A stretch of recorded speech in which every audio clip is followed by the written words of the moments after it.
I'm sure you've heard the story before, and I'm sorry if you have a lot of times, about the man who's drowning and about how he gets saved or doesn't get saved. There's a man drowning, and a speedboat comes past and offers him a life jacket and says, "Would you like this, and would you like to hop on?" And he's a person of faith, so he says, No, I'm fine, thank you. I've prayed and God is going to rescue me. And have you not heard this before? Yes, you have. Okay, it's about half and half. There's various different versions of it, and then the next stage is eventually a helicopter crew comes and they winch down and they say to him, "Would you like to come up?" And the helicopter says, No, I've prayed and God is going to save me. Well, he eventually drowns, and he meets his maker, and he says, "Why didn't you save me?" To which the Creator replies, "What are you talking about? I sent you a speedboat, I sent you a helicopter." Yeah. How does God work and intervene in our lives? It's not always clear. And for whatever reason, God has chosen in his interactions with us to very much work through humans and humanity and the creation and our world. And we're greatly disadvantaged because I would argue, a couple of 100 years, there's been a continual separation between the spiritual and the natural, between the stuff God does, which is up there and out there, and sometimes he dramatically intervenes, and the way the world runs on human work and ingenuity and science and all of that. And you know, when science really began to take off around the time of the Enlightenment, it was the scientists, the likes of Isaac Newton's, utterly convinced position that they worshipped a God of order and who had ordered the cosmos with certain laws and rationality that led them to continue their inquiry into these laws. And now these things have become so divorced. And quite often in the church and in Christianity, we have gone along with the grain of that. And we've got the normal, natural stuff in one box over here, and we've got the stuff that God does over here. I think Ruth chapter 2, though, is a beautiful example of how God works together with human actions, with human desires, and even needs to weave the pattern of what he is doing in the world. So we're going to think about specifically how God provides, what his provision looks like through this story. You remember last week that Ruth and Naomi had gone back to Israel, to Bethlehem, the house of bread. There was originally a famine there. Then it spreads to Moab, and so they're, in a sense, trying to run away from the scarcity that has befallen this part of the world. And they're both widowed. And so they're in an extremely vulnerable position as two women without any men to provide, without any kind of extended support network. They're possibly in one of the most vulnerable categories that there are in the ancient world, without much of a support system. Now, what's helpful when you come and read Ruth chapter 2, I think I said this last week, but I will say it again, and I'll probably say it again and again over the next 2 weeks, is that the book of Ruth is a book about the law. What do I mean by that? It's a book that, it's kind of like, if you're watching one of the later, Star Wars movies, any movie franchise, there's quite a bit of background knowledge that it helps to watch the earlier ones first, and then you know what world you're in and what the places mean and so on. The book of Ruth relies heavily on the first 5 books of Moses. So if you know those books, you're sort of an informed reader of the book of Ruth, because there's hints at it all over the place. So when Ruth and Naomi, when they make the plan we'll go and we'll follow the gleaners and we'll hope to pick up basically some scraps of wheat for sustenance, to feed ourselves. There was a provision in the book of Leviticus and Deuteronomy that anybody who had a field, or even a portion of a field that they owned, that they weren't to reap all the way to the edges. They were to leave an edge so that as they put it in the law, the widow or the alien, the dispossessed, the poor, those without means and resources of their own, would be able to come to the edge of the field, and there would always be something, I don't know, call it a primitive benefit system, if you would. But that was the way to honor God, was by following that. And it's funny because Ruth's a Moabite, so she's from a people that are traditionally the enemy of God and God's people. We don't know how much Naomi has shared with her about the law or this provision. But there's certainly, she goes out with some kind of expectation. And this occurs all over the book, is the way people either follow the law or don't, or indeed the love for the law and the life and flourishing that leads to. So I want to think about God's sovereignty through three headings. Firstly, God's provision. I've just given away point 2. God's provision. Firstly, he provides through our gifts. Secondly, he provides through our sovereignty. And thirdly, he provides through his grace. Our gifts, his sovereignty, and his grace. Now, Naomi had a relative on her husband's side, a man of standing, whose name was Boaz. So that's just a little, what we call an inclusio, a wee bit at the start of the chapter to let you know this is significant, this guy is going to be important in the story. In verse 2, Ruth the Moabite said to Naomi, "Let me go to the fields and pick up the leftover grain behind anyone in whose eyes I find favor." So firstly, God provides through our gifts. Well, what's Ruth to do in this situation? She is the younger of the two. It's a reasonable assumption. She has a bit more strength than Naomi. So how are they going to feed themselves? They don't have work. They don't have any extended family. This is really a case of you don't work, you don't eat. That's how desperate things are in this sort of ecosystem. So what does she do? She doesn't really have any resources to pull on. She doesn't have anybody else she can ask for any kind of help. So she puts 2 and 2 together and does the only thing that she really can do. She uses her own bodily strength, her own presence of mind, and she goes out to work to try and find something so that she will be able to feed herself. Now, this is not a sermon about pull yourself up by your bootstraps or capitalism or any of that. There is a relationship in the Bible between work and reward, to be sure, but that is not, I don't think, what the text is trying to say. I do think it's trying to say that in her desperation, she does a logical, a straightforward thing, and she follows her own impulses and needs to try and get fed. It's the most basic human instinct.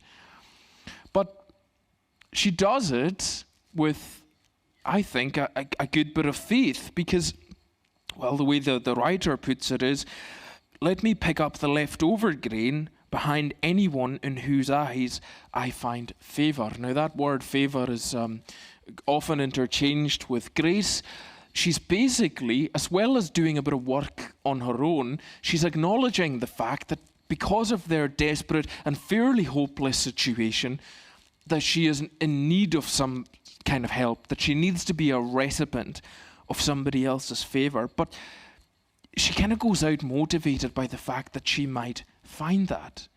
This is a classic example of, if you like, faith motivating someone. You know, they believe that there might be some goodness that might befall them, that somebody might look kindly on them, but also working alongside that faith to move towards it. Do you see? Both elements are at work there. So rather than sitting in the middle of the sea saying, "Oh, it's okay, God's going to save me," she goes, "Well, no, I'm going to take the lifeboat. I know there are people. It's harvest time, big festival, lots of people working. I know that people are there going to be doing that. So putting 2 and 2 together, I'm going to go and use what I have in order to try and find something." And I think that applies so straightforwardly to our lives, because we often wonder, how is God going to work or intervene in my life? And sometimes we, through our own longing, or perhaps we've been taught or led or set up with expectation that God's provision or intervention in our life will look like some sort of Damascus Road moment. They happen, and if you get that, that's brilliant. especially if it's miraculous or mysterious or whatever it is. That's amazing, and I wouldn't want to knock that for anyone. But I would argue more often than not that it looks something a bit more like what Ruth does in verse 2 in terms of God's provision in our lives. We use the gifts he has already given us, whether that is whatever bodily strength or whatever mental strength that we actually have, whatever abilities we have, whatever we happen to be good at, and we work at it and we move towards it. You know, that's maybe the pinnacle of this is when we're blessed enough to be able to do a job that there's something that we're really excel or are gifted at. And then that's actually, because where did those abilities to do that come from? They came from God. And so, you see, God is the author of creation, and he's made you and I in his image, and he's actually specifically designed all of us. So whatever it is you are good at, or you are motivated by, or you're passionate about, and you move towards it, is a gift from God. And so you then working through that and fulfilling it is you using your gifts and doing that with faith that God has given me this. And he will provide for me because I'm using what he's given me. I'm not being secular, and I'm not just putting one foot in front of the other. I'm doing this as somebody who's been made by the Creator to take my place in the world, to use my gifts, my abilities, whatever they might be, and bring glory to him. Maybe we need to be reminded and reaffirmed this morning that what you have and what you're able to do is from God. And maybe that's not about fulfilling, as we hear so much now that we're to chase our dreams and fulfill our passions. Maybe it's not about that, because let's face it, not everybody does get to live like that. I don't think Ruth's dream was to be running from a famine and so desperately trying to survive to feed herself. And that's the experience of lots of people through the world and even in our own society now. But the encouragement is, rather than give over to despair, is that whatever God has given the ability for us to do, to just move forward. Maybe it's to work any kind of job. Maybe it is to help out in any kind of situation that's pretty dark and gloomy around us. You might think your actions are insignificant, but it's the ability to do them has been given by God, because God works through your gifts and my gifts. And secondly, God works through his sovereignty. This is great in verse 3. I love this. Naomi said to her, "Go ahead, go and try and find a field and see what you can pick up." And verse 3, so she went out and entered a field and began to glean behind the harvesters. As it turned out, she was working in a field belonging to Boaz, who we met in verse 1, who was from the clan of Elimelech. In many ways, the book of Ruth and the plot of the story hinges on this phrase, as it turned out. Some of your translations might say, as it happened. And so the writer is presenting it as if it's happenstance. Ruth's decided she needs to use her own abilities and her own strength to go and try and get some food. And then the way we see it is almost like the first field that she stumbles on happens to belong to this man. Now we're going to find out in chapter 3 and 4 that he then, under the law, has this special provision he's able to make, where he's able to redeem a family that's fallen on hard times. As it happened, because he's a relative of her late husband, that they're actually able to start entering into this care and provision and shelter that God is going to provide. As it happened. You see, we're benefiting from the book of Ruth to get both Ruth and Naomi's perspective, but we're also very much seeing things from God's perspective and how he has ordered and arranged things. That word, as it happened, it's used in Ecclesiastes as well. In chapter 2, it says that the circumstances of life happen or occur to all men and women equally. It's a deliberate word choice, because from the human perspective, quite often this is how things happen. Things happen to us. Life happens to us. Quite often that means that our plans are derailed, or our life takes a different course than we had hoped or that we had planned for. And we're quite often unable to explain it. We're quite often unable to find meaning for the happenings of life, and sometimes not even able to make much sense of them. Sometimes we even ask, where is God in the happenings of my life? But life happens, and what's lovely to see in the book of Ruth, that these happenings are not accident and are not random. They might feel like it. All Ruth has done is gone and tried to find some work and some food. And God is working behind the scenes to make sure that she comes to the specific field of this man Boaz, who is going to take care of her and her family, and who is going to actually provide. More than that, do you know what we're going to find is that Ruth and Boaz become the ancestors of King David. A lot of the promises that God has made to his people are going to come through King David. And then who is eventually going to come from David's line? Why are we sitting here today? Because Jesus Christ did. As it happened. What do we do with that? Well, let's not ever underestimate the significance of the events in our lives, even the most seemingly insignificant ones. And that is not for us to go, oh my goodness, should I go to the right or the left? Should I agonize over every decision because it might have eternal consequences? The point is that from the human level we're unaware, and we stay blissfully unaware sometimes of the significance of small events and how they connect together, and most importantly, how God uses them for what he is doing in our lives, in the church, in his plan of salvation. Maybe a nice application of this that would be fruitful for us this morning is to look back, because the point is these as it happened moments, you quite often can't see them at the time.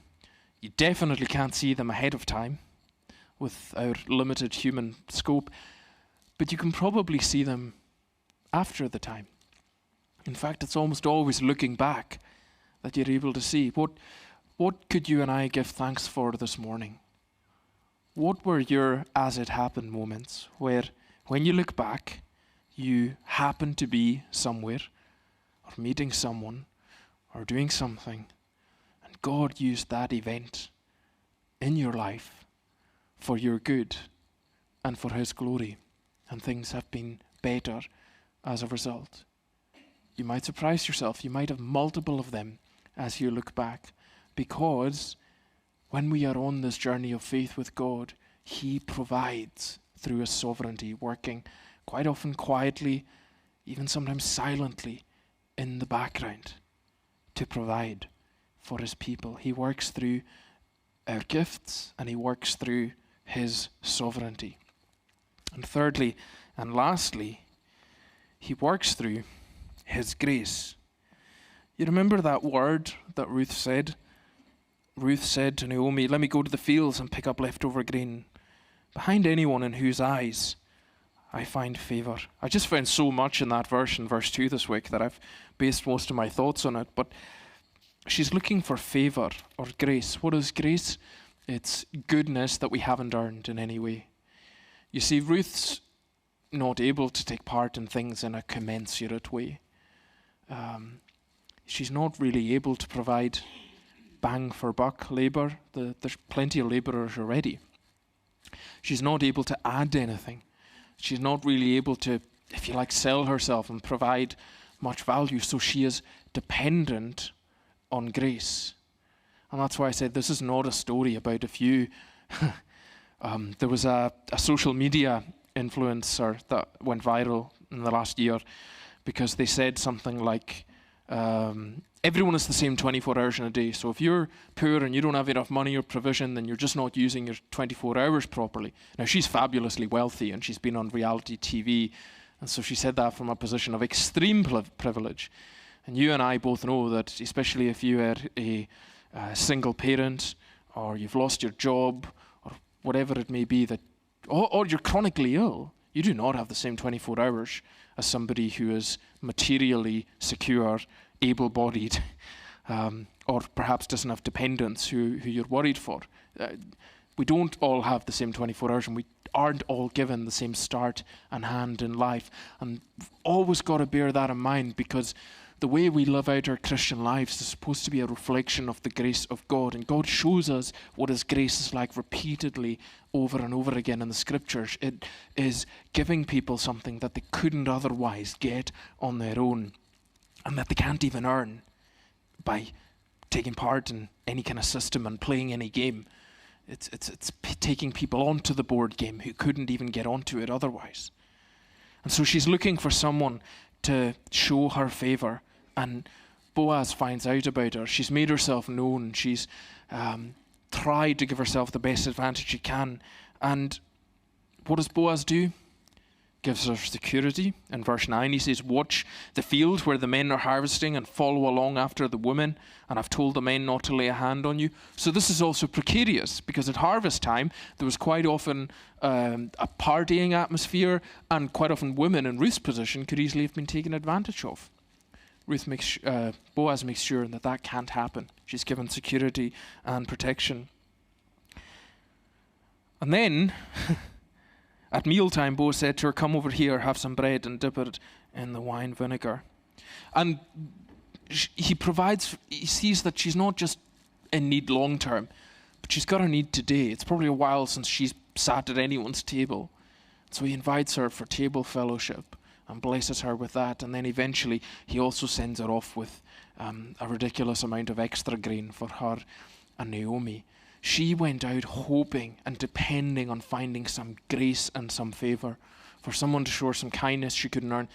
And Boaz feeds her, waters her, gives her security, gives her provision on an ongoing basis. Every net that she was worried about slipping through, Boaz provides it. Why? Because he is a man who, his character in this story is someone who loves the law.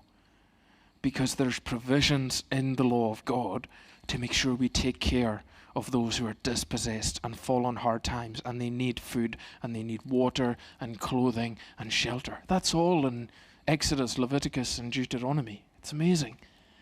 But Boaz, in all those things, if you read side by side the commands in the books of Moses with what Boaz does, guess what? He goes beyond them. Boaz is somebody who not only loves the letter of the law, but the spirit of the law. He goes beyond what is required in his provision for this girl. And, we'll find out next week he's likely attracted to her, and that plays a part. And, fine, God weaves and uses all of that together in order to provide this picture and this tapestry. But he's still under no obligation. He still treats her with the utmost dignity and respect, because in many ways Boaz is a mirror, a really lovely mirror of the care and the kindness of God himself in this book. And it's a picture of what happens when we come as poor sinners with nothing to offer God except our sin and our lacklusterness and our weakness and our dependence, and bring it to the foot of the cross and ask, as we did this morning in prayer and we do every week, that he would take that and give us nothing but his goodness and forgiveness instead. And beyond that, that he would provide for our needs in this life and the next. Boaz is a beautiful picture of what God does for every one of us when we come to him and approach him in faith, because he does provide for us through our own gifts which he's given us. He provides for us through his sovereignty by which he governs and rules this world, and provides for us through his grace in Jesus Christ, which he offers to every one of us. May God bless his word this morning. Amen.